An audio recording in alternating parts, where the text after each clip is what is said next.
ঘন জঙ্গল আর নিঝুম রাস্তা, যেখানে সূর্যাস্তের পর গাছের আড়াল থেকে ভেসে আসে অদ্ভুত গোঙানি। আজ বলছি ব্লু ক্রস রোডের সেই রহস্য। সাথে আছি আমি প্রিয়া রানী ছেত্রী। চেন্নাইয়ের আদিয়ারে অবস্থিত এই ব্লু ক্রস রোডটি পয়েন্ট হিসেবে কুখ্যাত। ঘন গাছের ছায়ায় ঢাকা এই রাস্তায় দিনের বেলাতেও সূর্যের আলো ঠিক মতো পৌঁছায় না। স্থানীয়দের দাবি, এই রাস্তায় যারা আত্মহত্যা করেছেন তাদের আত্মারা আজও মুক্তি না পেয়ে এখানে ঘুরে বেড়ায়।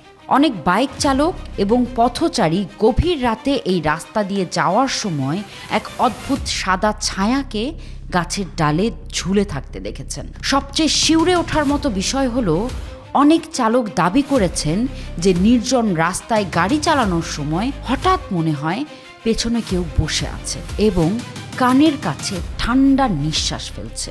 এখানকার নীরবতা এতটাই ভারী যে আপনি নিজের হার্টবিটও স্পষ্ট শুনতে পাবেন।